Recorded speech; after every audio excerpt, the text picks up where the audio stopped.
let's get one thing out the way. I don't think I've ever seen a company make as big of a hardware improvement to their smartphone cameras as Google has just done with this Pixel 6 Pro. They've addressed a lot of their previous phone's weaknesses, whilst at the same time apparently taking their strengths to a whole new level. So, through 12 short categories, we're going to see if it's enough to beat the current joint camera champion, the iPhone 13 Pro. Spoiler alert, there is a major problem here. So let's get things off with audio. Right now you're listening to the sound quality from the Pixel. Right now you're listening to the sound quality from the iPhone. Pretty comparable, right? Until you go to a louder environment with the iPhone is as you expect. With the Pixel, you now have the option to eliminate it, and it's rather effective. So I'm giving audio to the Pixel. And this phone also wins when it comes to zoom.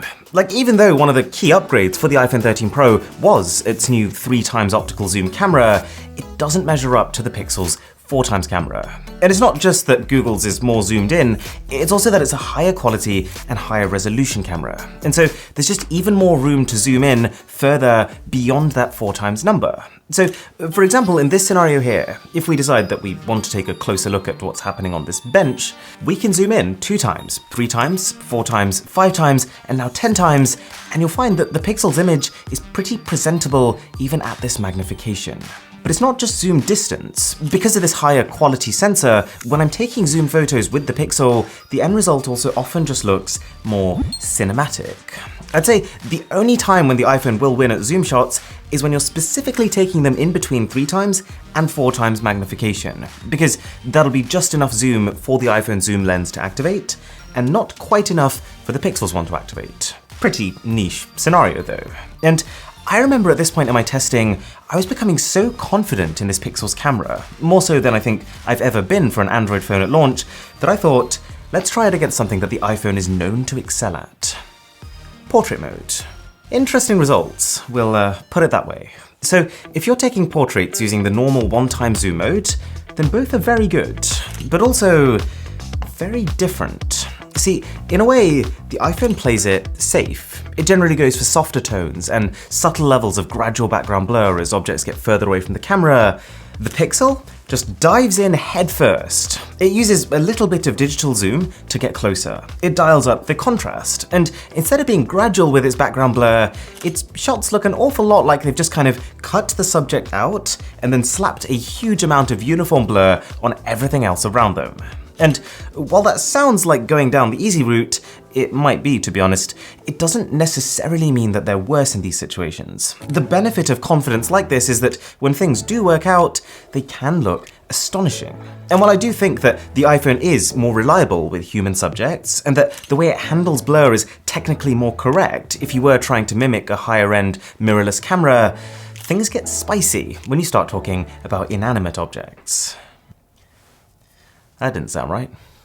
The Pixel is much better at figuring out objects like hands, watches, bottles, glasses, etc. And while you'll spend so much time on the iPhone faffing around trying to find the right distance for portrait mode to activate on these things, with the Pixel you just tap the subject to lock focus and hit that shutter button. However, there is one thing to bear in mind with this portrait category. If you go right up close to someone's face to take a shot, this is what it will look like. If you step back a little and then use a bit of zoom, it'll look nicer. And basically the further you step back and the more zoom you're able to use, the more flattering a person's face will appear because your lens won't be distorting their features as much. This is why when you go onto portrait mode on this new iPhone, it will straight away switch to its 3x zoom camera by default. But this is one of the downsides of the Pixel because it doesn't let you, instead only allowing you to use digital zoom from its main camera, which you won't want to do because it's going to wreck your quality. It feels like a glaring oversight, especially given how good the Pixel zoom camera is. And without it, when you allow the iPhone to take portraits with its 3x zoom camera, it definitely gains back some points in how it allows for more realistic and flattering proportions. So, I'm giving portraits a draw overall. Oh yeah, and thanks to RhinoShield for sponsoring this video. And speaking of glaring oversights, I'm kind of surprised to see that Google also skipped the macro feature. Pretty much every major flagship phone this year, Samsung, Apple, Oppo, Vivo, when you bring these phones close to an object, they will automatically detect this proximity and switch to their ultra-wide cameras, which have now been given the ability to focus really close. Now, it's not what I'd call a major camera feature, but it's also not a minor feature. And it feels kind of weird that we have all these wacky, crazy niche software modes like Action Pan on this Pixel, but not one of the more standard industry features like the ability to take close-ups. But let's talk about these software features actually, because the Pixel does have quite a lot that are worth a mention.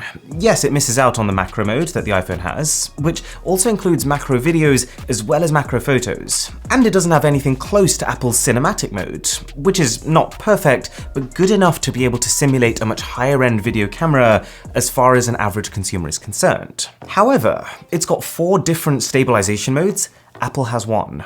It can take photospheres, think of them like a fully 360-degree snapshot, and a genuinely cool mode to use at a vantage point of some sort. It's got a way more advanced editing suite built in, with features like segmented adjustments to be able to apply settings to individual parts of a photo, as well as face deblurring after you've taken a shot, which is sometimes indistinguishable from Magic. Oh, and speaking of Magic, a tool called Magic Eraser, which can identify photobombers and allow you with one tap to literally delete them from existence. You can pull up normal photos and, even years after they've been shot, convert them to portrait mode.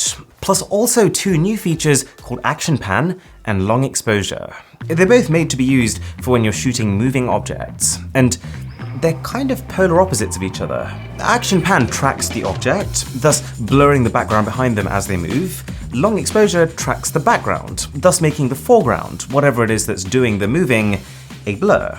These aren't exactly groundbreaking, but it is cool that on the Pixel 6 you can take these without needing to use a tripod. These are both really smart cameras. Both can recognize and copy text from a photo you take. Both can identify faces and all that jazz, but I'll give the software features category slightly to the Google phone, just because of its options. Like, here is a photo made using that Magic Eraser tool. It's technically possible to do a similar thing on the iPhone through advanced third-party software, but the Pixel makes it easy and instant. And speaking of Magic, if you are enjoying this video, then a sub to the channel would be spellbinding. How do I get back? So, I mentioned that this Pixel has no less than 4 different stabilization modes, but how are they? Well, in its default setting, I've spent hours combing through footage of these two side by side walking, and I would say the Pixel has a tiny bit of jitteriness to it, but for the most part, it's pretty comparable to the iPhone. But this Pixel, it gives me the distinct impression that all of the effort has been concentrated into a few key areas. Because if you try something different, for example, if you switch to the ultra-wide camera, the stabilization kind of sucks. You get weird artifacts every single time you take a step. The Pixel does have a separate mode for heavy movement, but to be honest, that creates so much compression that I can't think of a situation where I'd rather have that than just bouncier video. It's the greater of two evils. And I get the same feeling with this locked stabilization feature. So the idea is that it will digitally zoom into the center of your frame and then use all that extra information around the center to keep the video still, even if you shake the camera. Like, this is handheld footage. But beyond that very first moment of, oh, that is very stabilized, it also feels like a half-baked idea. Because if anyone was that serious about having perfectly rock-steady footage, then surely they would hate the idea of using 2x digital zoom, which completely crushes the video quality.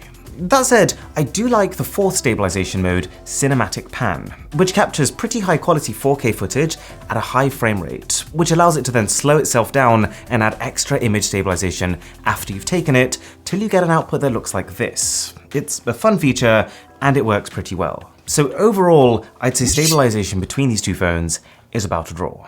But okay, time to answer the big questions. Like, how does this new Pixel 6 Pro, the biggest jump in Pixel history, take normal photos? Because for maybe the first time ever, we actually have some powerful hardware here. Like, while the iPhone 13 Pro's main camera is a medium-sized sensor with a 12 megapixel resolution, the Pixel has a relatively large sensor with a 50 megapixel resolution.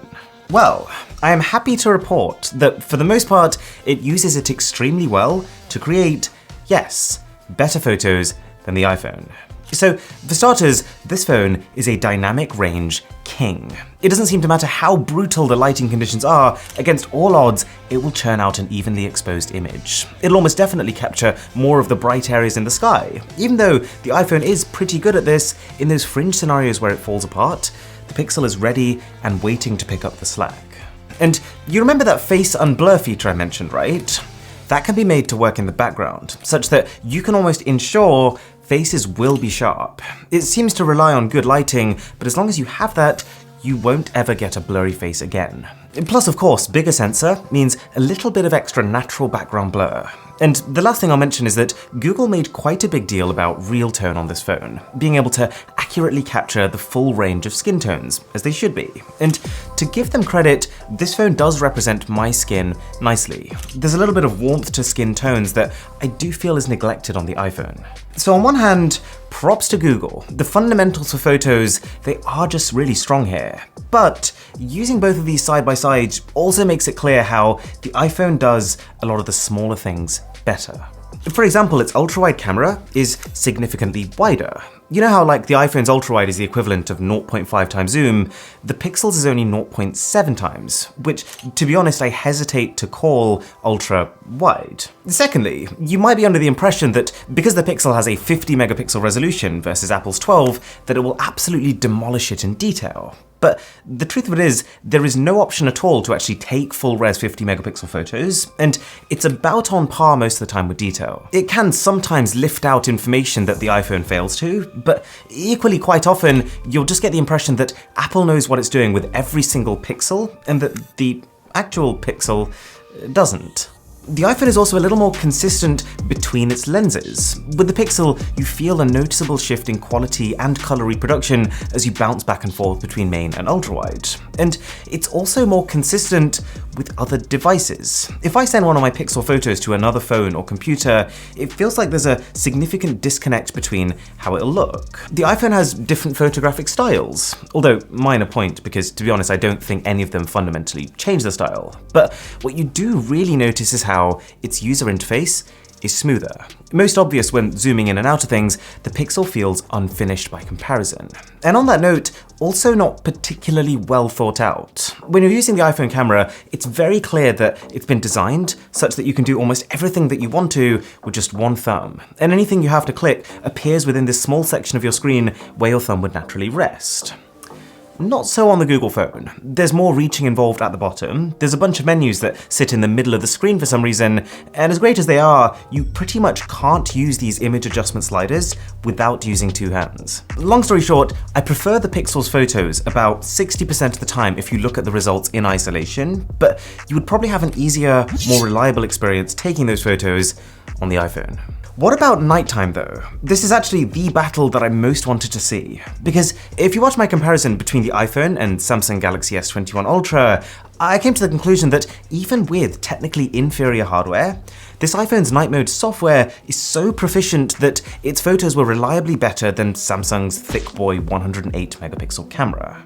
Well, my very first impression of the Pixel was not positive. I mean, you pull this phone out in the dark and your entire screen is just covered in graininess. It looks severely unpolished next to the iPhone, and the issue is only exacerbated when you try the weaker ultra-wide camera. However, its processing is very strong. Pixel 6 Pro night photos look kind of terrible up until a few seconds after capture where the image processing kicks in, and then they're some of the best you can get. In most cityscapes and outdoor environments, these two phones are neck and neck, supremely detailed given the lack of light, with the main difference being that the iPhone shots are grungier, grittier, and darker, whereas the Pixels are brighter and smoother. And the reason for that is that this phone spends way longer capturing. For a night mode shot where the iPhone might take 1 to 2 seconds, the Pixel will take about 4, twice as long. And the longer that you capture for, yes, the more light, but also the more likely the image will be soft, because there's going to be more hand movements as you're letting that light in. So, taking night mode shots of people, for example, you're way more likely to get a soft face if you're using a Pixel. Or taking handheld photos of night skies, you're way more likely to get slightly blurred trees underneath with the Pixel. Also, this could be another side effect of longer capture times and leaning more on processing to put the end product together, but the Pixel's colors are quite unpredictable. Sometimes in cityscapes, I'm looking at this like, where did these red and blue hues come from? But then other times I'm in pitch black and it pulls out a color-corrected miracle like this. And if you look carefully, this is a better quality photo than what the iPhone's done. Or for example, this is roughly what a scene looked like to my eyes. And this is what the Pixel managed to pump out. The image is heavily processed, but in this case, I'm not complaining, because that processing has allowed it to achieve an image that I'd be pretty proud of. And it's a similar story with the ultra-wide cameras too. The detail levels are still pretty similar between both phones. Remember, the iPhone is still the wider of the two, but because of how liberally the Pixel handles color, its results swing from holy cow, that's incredible, to holy cow, that's not what the scene looked like. At all. But there is one thing that Google knows how to do well, and that's astrophotography. Even Google's budget phones from previous years could take stellar photos of the night sky, thanks mostly to software. So now equipped with better hardware that's many times more capable, I'm about to blow your mind here, it's better. If you stabilize this Pixel on a tripod and point it up, it will allow you to capture for a long period of time. It will optimize for star coverage and voila, it wipes the floor with the iPhone's night mode. Technically not an, oh dear, apples to apples comparison, as the iPhone doesn't have an astrophotography mode, but, well, I mean, that's Apple's fault. So overall, I would give night photos to the Pixel. But then we've got video. And you remember how earlier I told you that there was a major problem here? Yeah, well, this is that. Pixel phones have always taken good photos, but video is meant to be one of the key things that Google's finally addressed this time round. They talked a lot about how the custom Google chip inside this phone will allow for real-time HDR plus video capturing. Or in other words, something pretty similar to what the iPhone does, recording multiple layers of footage at the same time and meshing them together for a more refined, balanced result. And I will give it this, the extra pop of color that it has versus the iPhone does add some much needed character. And I'm also a huge fan of how you can literally just tap on any object and the Pixel will lock focus onto that. There is no phone that does it better. Apart from that though, the Pixel only serves as a reminder of how good the iPhone 13 Pro is for video. Its color science isn't as refined, it's more prone to shifting unexpectedly. I guess this might be the consequence of just having a smaller team developing it. It isn't as reliable when it comes to lifting darker areas. You will sometimes find that you just lose all detail in the shadows, and it's just slightly grainy almost all the time. I'm not saying it's terrible, mind you, but remember, this is the main camera footage. And remember how I said that the ultra-wide camera looked grainy in previews, right? Well, while with photos you can somewhat rescue that, when you're taking video, which the phone can't process nearly as heavily as photos, the output looks way worse than the main camera. There's such a huge gap between these phones in this comparison that they don't feel like they're in the same tier. And this is only exacerbated in low light. It is not good at all. The phone tries to brighten things that don't need brightening, its electronic image stabilization struggles with the lack of light, and there is just far too much noise in the frame. It's really tough to say if this is a lack of team size, the over-focus on photo quality, or just the fact that it's early software. I don't know, but I can only judge what's here in my hands, and what's here in my hands is not pretty. Also, as a spin-off of this, I'd also rate the iPhone's slow motion capabilities higher. Both phones have the option to take footage at a quarter speed, which is what you're seeing now, and I was fully convinced for 5 minutes that the Pixels was out of focus, but no, this is the actual quality of that slow motion. And then if you go to 8 times slowed footage, well, there's an even further hit. The image loses almost all dynamic range and just looks dark. Alright, so just before we bring this whole thing together, what about selfies? Unfortunately, it doesn't look like the Pixel's front camera is particularly good either. And I'm quite surprised, to be honest, because Google released 2 phones this year, the Pixel 6 and the Pixel 6 Pro, and the Pro is meant to have the upgraded front camera. But I mean, look at it. Grainy, as I guess we've come to expect in the previews, but also in most cases, not as detailed. It tries to compensate for this by using lots of sharpening on areas like facial hair, but if you look at my skin or my eyes, it's pretty clear that the level of information is lacking. Both front cameras can go wide, and the Pixel actually very slightly wider, which is a nice feature, but not enough to redeem it. Google did also seem quite proud of how you can now use this ultra-wide mode within apps like Instagram and Snapchat. But even on its wide setting, it doesn't seem any wider than the iPhone normally is. Just grainier. And I guess as you'd expect then, this poor front camera, combined with the phone's already limited proficiency in video, means that selfie video ain't the best. The iPhone's result appears higher definition and less noisy, especially in lower light where the Pixel almost starts to look like it's got a graininess filter on it or something. Okay, so what's the result?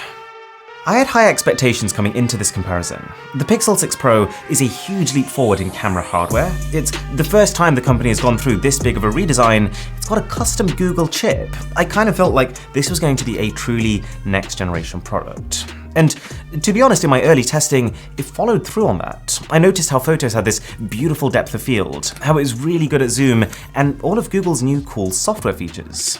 However, this phone is majorly let down by its seeming lack of real-time processing. Almost everything that goes through Google's post-processing, where you wait a few seconds for it to decide what to do with an image, comes out massively improved. But image previews, and more importantly video, which have to be processed in real time, look comparatively really poor. And it's not just that they're not a leap forward from last gen, they feel out of place on a 2021 flagship phone.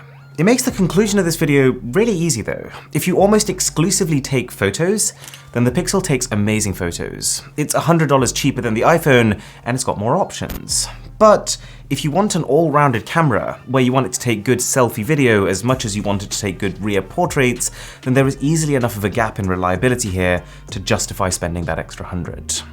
The iPhone 13 Pro wins this comparison. Pixel 6 Pro, 3, 2, 1. That probably wasn't a great idea, but the reason I'm confident dropping a not even released phone yet is something called shock spread. It's the material that RhinoShield uses on all cases. And what they're saying is that this one material, combined with the honeycomb lattice on the inside, has all the protection of a dual-layered case without needing 2 layers. It actually means that the minimum safe drop distance using one of these is 11 feet, which, unless you ate a lot of spinach as a child, is more than the height you're going to be dropping it from. And I'm pretty sure this is the reason that they give you a lifetime replacement warranty. But the thing that's important to me is that it's coated in such a way that you can just wipe off stains. Like this was covered in mud because I dropped it on the grass. Not anymore. Oh yeah, and then as well as being able to choose your color and finish and design from an almost limitless amount of collaborations from Pac-Man to PewDiePie, you also have a changeable power button. And if you use the code THEBOSS, you get a 20% discount within the first week of this video going live. To check out my 25-minute video on why I'm worried about humanity's future, that video is there. Or on a different note, the 25 very, very cool inventions, that's over there. My name is Aaron, this is Mr. Who's the Boss, and I'll catch you in the next one.